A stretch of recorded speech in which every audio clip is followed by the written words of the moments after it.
Gospodin s vama. I s duhom tvojim. Čitanje Svetog Evanđelja po Luki. Slava tebi, Gospodine. U ono vrijeme reče Isus svojim učenicima: ovo znajte, kad bi domaćin znao u koji čas kradljivac dolazi, ne bi dao prokopati kuće. I vi budite pripravni, jer u čas kad i ne mislite, Sin čovječiji dolazi. Na to će Petar: Gospodine, govoriš li tu prispodobu samo za nas ili i za sve? Reče Gospodin: tko li onaj vjerni i razumni upravitelj, što će ga gospodar postaviti nad svojom poslugom, da im u pravo vrijeme daje obrok? Blago onome sluzi kojega gospodar kada dođe, nađe da radi tako. Uistinu kaže vam, postavit će ga nad svim imanjem svojim. No rekne li taj sluga u srcu, okasnit će gospodar moj, pa stane tući sluge i sluškinje, jesti, piti i opijati se, doći će gospodar toga sluge u danu koji mu se ne nada i u čas u koji ne sluti. Rasjeći će ga i dodijeliti mu udes među nevjernicima. I onaj sluga što je znao volju gospodara svoga, a nije bio spreman ili nije učinio po volji njegovoj, dobit će mnogo udaraca. A onaj koji nije znao, ali je učinio što zaslužuje udarce, dobit će malo udaraca. Kome je god mnogo dano, od njega će se mnogo iskati. Kome je mnogo povjereno, više će se od njega iskati. Riječ Gospodnja. Slava tebi, Kriste.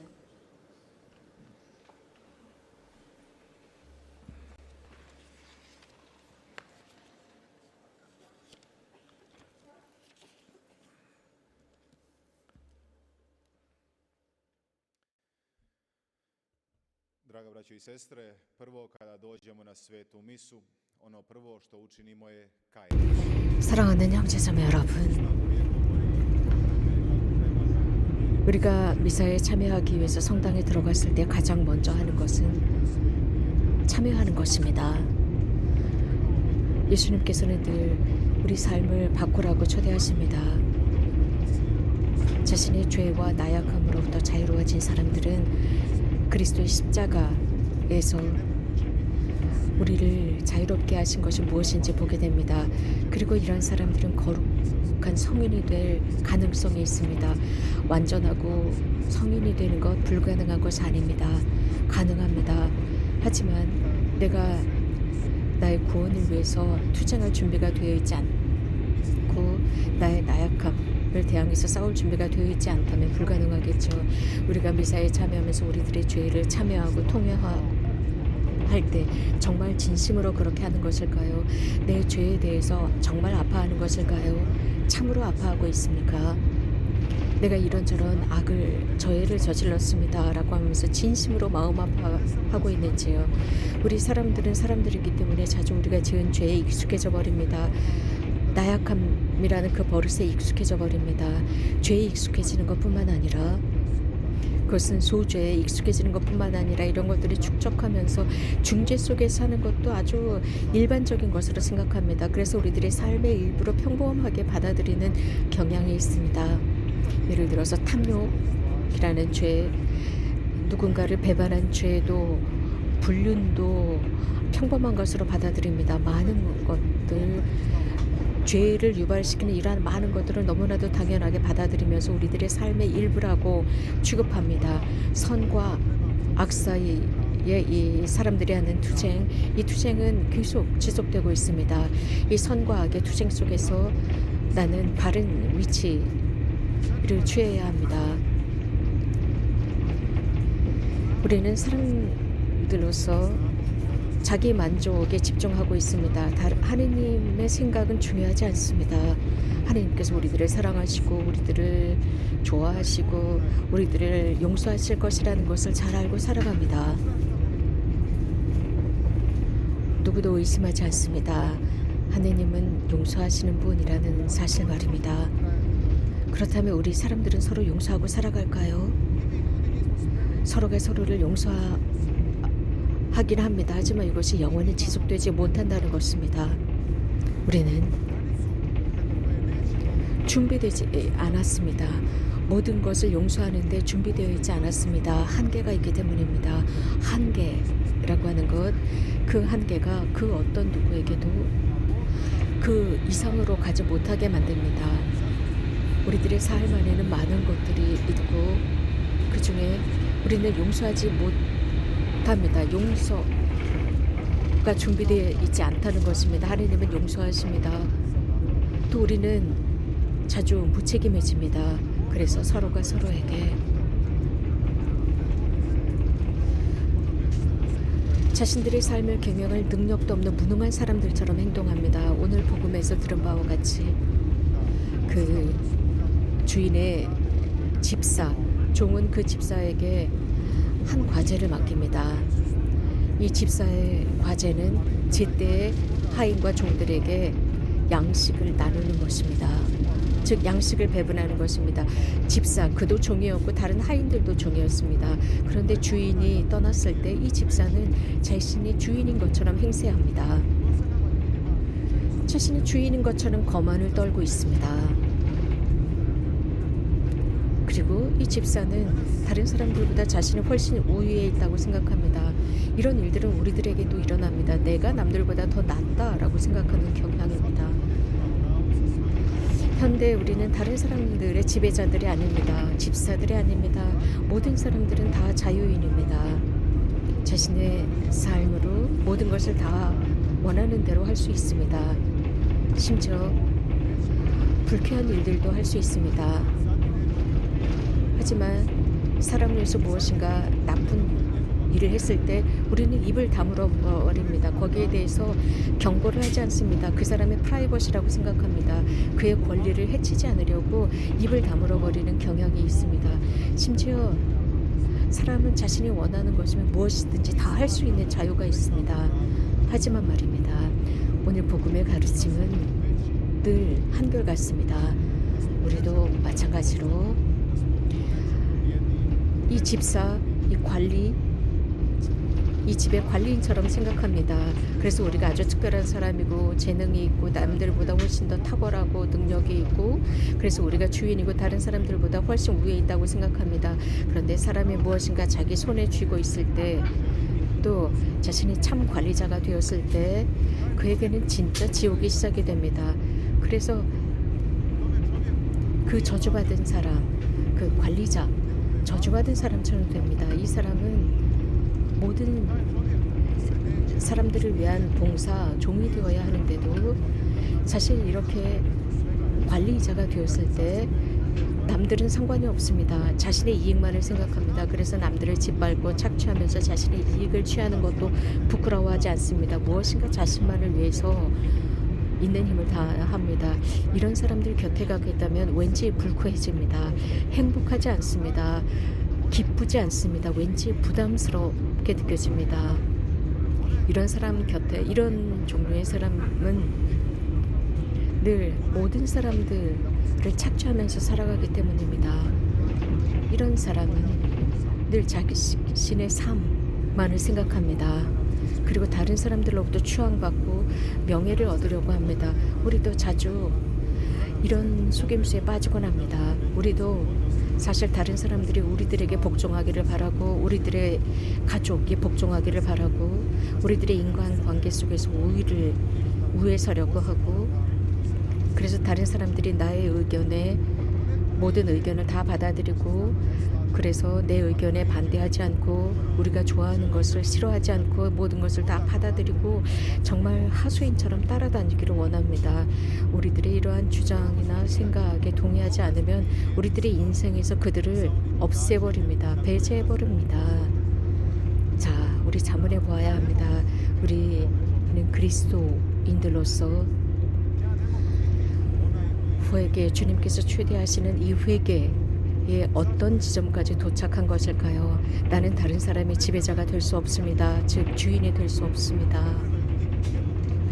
나는 다른 사람들의 신이 될 수 없습니다. 왜 그렇습니까? 하나님께는 임금이 필요 없습니다. 주인이 필요 없고 관리자가 필요 없습니다. 이런 사람들은 길을 잃게 만듭니다. 하나님께는 협력자들, 종들이 필요합니다. 하나님의 말씀을 바탕으로 그분의 계명을 실천하면서 살아가는 사람들을 필요로 할 뿐입니다. 하나님께는 거룩한 사람들이 필요합니다. 우리가 살아가고 있는 현대를 봅시다. 이 세상은 신자들의 세상이라 할 수 있습니다. 하지만 그리스도인들만 살아가는 그곳에서만은 살 수 없습니다. 신자들 사이에 살고 있습니다. 모든 각각의 믿음은 거의 다 비슷한 가치를 지니고 있습니다. 여기에 문제는 우리가 안락해졌을 때입니다. 많은 삶 속에서 많은 것을 소유하고 모든 것을 다 지니고 있고 큰 문제도 없고 안락한 생활을 합니다. 그러면서 무엇인가의 죄인이 되고 어떤 위치에 올라가고 이렇게 되면 통상적으로 사람들은 자신의 삶의 나침판을 잃게 됩니다. 미치광이가 되어버립니다. 정말 단순하게 우리는 신자들 사이에 살고 있으면서도 그럼에도 불구하고 별거하고 이혼하고 불륜을 저지르고 탐욕이나 욕정 속에 살아갑니다. 이런 것들이 평범해졌고 서로가 서로를 속입니다. 그리고 서로가 서로에게 거짓말을 합니다. 그래서 도둑질을 하는 것도 당연시 여겨집니다. 우리 자신만을 생각하며 살아가고 있습니다. 중죄인들 당연하다고 생각합니다. 이러한 모든 것이 당연시되고 있는 세상에 살고 있습니다. 이유는 우리 사람들 신자들이 나침반을 잃었기 때문입니다.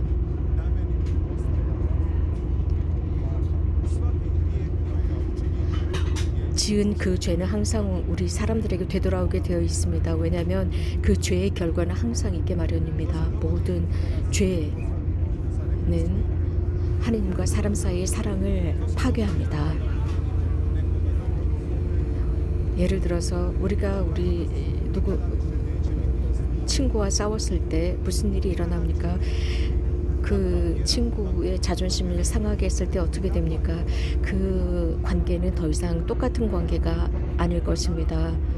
서로 안에서의 성실함이나 신의나 사랑도 사라질 것입니다. 그래서 서로 지녔던 그 좋은 감정도 사라질 것입니다. 우리 신자들은 조금씩 우리들의 삶이 망가져가는 것을 보게 됩니다. 그러면서 우리가 살아가고 있는 세상을 망가뜨리는 것을 보게 됩니다. 그렇다면 어떻게 해야 할까요? 이것을 대항해서 우리가 반격을 해야 할까요? 우리들의 신앙을 프로모션해야 합니다. 그래서 사람들이 우리 하느님을 알도록 전해야 합니다. 또한 우리 자신이 우리들의 신앙 속에 굳건해야 합니다. 그리고 각자 자신의 죄, 자신의 나약함을 대항해서 싸워야 하지 않겠습니까? 신자다라고 할 때 그러면서도 하나님의 계명을 지키지 않고 우리들의 인생을 전혀 바꾸지 않는다면 무슨 소용이 있겠습니까? 우리 다시 한번 잘 생각해 봐야 합니다. 진솔하게 생각해 봐야 합니다. 몇 년 동안 누군가와 같이 살면서도 그 사람을 속이고 그에게 악을 행하고 또 그런 사람, 그 사람을 통해서 어떤 여러 가지 많은 것들을 합니다.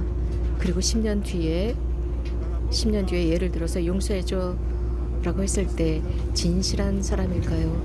용서해줘라는 게 무슨 뜻일까요? 하나님께 용서해 주십시오 라고 한다면 그 의미는 다름 아닌 하나님께서 우리들의 마음 안에 무엇이 있는지 보지 못한다고 생각합니다. 그렇습니다. 우리 사람들에게 있어서 서로를 속이는 것은 너무나 쉽습니다. 현대가 그렇기 때문입니다. 우리 사람들, 신자들은 이런 식으로 아주 명배우들이 되었습니다. 배우들 말입니다. 그래서 무슨 말을 해야 하는지 조심할 줄 알고 어떻게 처신해야 할지 잘 알고 우리들의 의견 때문에 남들을 화나게 만들지 않는 방법도 알고 또 우리들 앞에서 누군가 어떤 행동을 하는지 알고 그리고 그 사람이 소유한 것을 내가 내 것으로 만들기 위해서 그 앞에서 비굴하게 구는 법든 배우 역할을 하는 것입니다. 그렇다면 과연 우리들의 관리자, 우리들의 주인은 누구일까요? 우리는 당연히 우리들의 주인은 하느님이시다라고 말합니다. 하지만 진짜 그럴까요? 우리는 몇 시간이나 TV 앞에서 인터넷 앞에서 시간을 소비하고 있습니까? 또 얼마나 많은 시간을 어떤 특정한 유익의 시간을 보내고 있습니까? 얼마나 많은 시간을 게으름 속에 보내고 있습니까? 얼마나 많은 시간을 참으로 쓸데없는 것들에 소비하고 있습니까? 그러면서도 기도할 시간이 없다고 합니다. 미사 가는 게 힘듭니다. 주일 미사를 가는 게 힘듭니다. 아주 힘들어하죠. 단 2분이라도 주님 곁에 가는 것을 힘들어합니다. 그러면서도 신자라고 말합니다. 그렇다면 신자라고 하면서도 이렇게 불신앙을 지닌 사람들에 관해서 어떤 표현을 해야 할까요? 죄, 즉 비신자, 무신론자가 죄를 짓고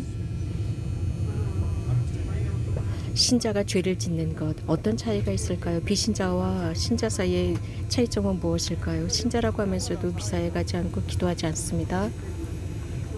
그리고 선한 활동을 하지 않습니다. 그렇다면 그 신앙은 무슨 의미가 있는 것일까요?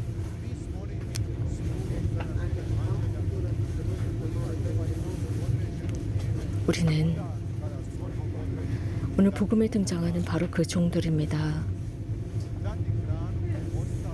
어느 한순간 다른 종들에게, 즉 우리는 집사들로서 제때 양식을 주어야 합니다. 그들에게 양식을 줄 의무가 있습니다. 그렇다면 우리 안에 어떤 양식이 성숙하고 있을까요? 남들에게 줄 수 있는 양식 말입니다. 어떤 정신이 우리 안에 자라고 있을까요? 물질에 대한 탐욕의 정신, 돈에 대한 욕심, 명예, 영광, 권력, 자동차, 여행 등등의 정신들이 자라고 있는 것은 아닐까요? 어쩌면 우리 안에 속임수와 불륜의 영은 자라고 있는 것은 아닐까요? 게으름과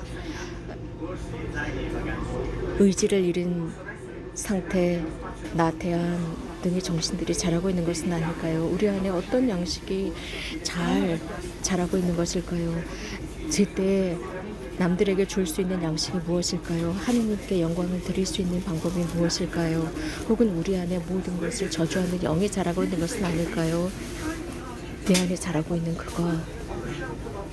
그것은 무엇인가 좋은 것이어야 하고 남들을 도와주는 것이어야 합니다. 그런데 이미 내 영혼은, 내 정신은 병이 들어서 의사가 필요한 것은 아닌지, 내 영혼을 치유해줄 의사, 장소가 필요한 것은 아닐지 보아야 합니다. 오늘 여러분들은 바로 그 올바른 장소에 오셨습니다. 나를 보살펴 주시고 나를 치료하실 수 있는 그분 앞에 오셨습니다. 당신의 종을 치유하실 수 있는 그분 앞에 오셨습니다. 그래서 그 집사를 치유할 수 있는 그분 앞에 오신 것입니다. 우리들의 의지나 우리들의 뜻대로가 아닙니다. 우리들의 어떤 변덕이 아닙니다. 하느님의 뜻대로 살아가는 것입니다. 하느님의 말씀은 무겁지 않습니다. 하느님의 그 말씀은 나와 여러분들에게 향해 있고 우리들의 선을 위한 것입니다. 내가 죄를 지었을 때 내 삶을 망가뜨리는 것이고 타인들의 삶도 망가지게 하는 것입니다. 그래서 그 신앙을 영원히 망가뜨리는 것입니다. 하나님께서 나에게 주신 그 믿음을 망가뜨리는 것입니다. 내가 무엇인가 나쁜 짓을 했거나 죄를 지었을 때 내 인생은 똑같은 인생이 아닙니다. 내가 중죄를 지었을 때 내 자신에게 놀랍니다. 이런 중죄 때문에 놀라게 됩니다. 어떤 일이 일어납니까? 그러면 죄의식이 생겨납니다. 그 죄의식이 정말 무섭게 생겨납니다. 이유는 내가 지니고 있는 그 사명을 배반했다는 것을 스스로 알기 때문입니다. 무엇인가 자신의 영혼과 반대되는 일을 저질렀다는 것을 알고 있기 때문입니다. 내 인간다움을 잃어버렸다는 것을 알기 때문입니다. 그렇기 때문에 그 죄의식 때문에 사람은 이제 그 전과는 달라집니다. 완전한 사람이 되지 못합니다. 이렇게 모든 죄는 내 안에서 움직입니다. 이 모든 것은 위험천만한 것입니다. 사랑하는 형제자매 여러분, 이런 모든 것들은 그 죄로 인해서 모든 것을 파괴시킵니다. 형제자매 여러분, 주님께서는 우리들에게 이 생명, 인생을 선사해 주셨습니다. 이것을 우리는 잘 활용해야 합니다. 주님께서 우리들에게 주신 그것을 잘 활용해야 합니다. 늘 주님의 큰 영광을 위해서 활용하도록 합시다. 그래서 이 세상을 살아가는 사람들로서, 즉 이 세상의 경향을 따라가고 이 세상의 본무만을 따라서 산다면 하나님께 속해서 살지 못합니다. 그러나 모든 것을 주님께 드리고 이런 모든 것들이 얼마나 무용지물인지 깨달아야 합니다. 또 하나님의 사랑을 잃어버리고 신을 잃어버린다면 자신의 삶 안에서 단 한 걸음도 앞으로 나갈 수 없고 신앙 속에서 자랄 수도 없습니다. 아멘.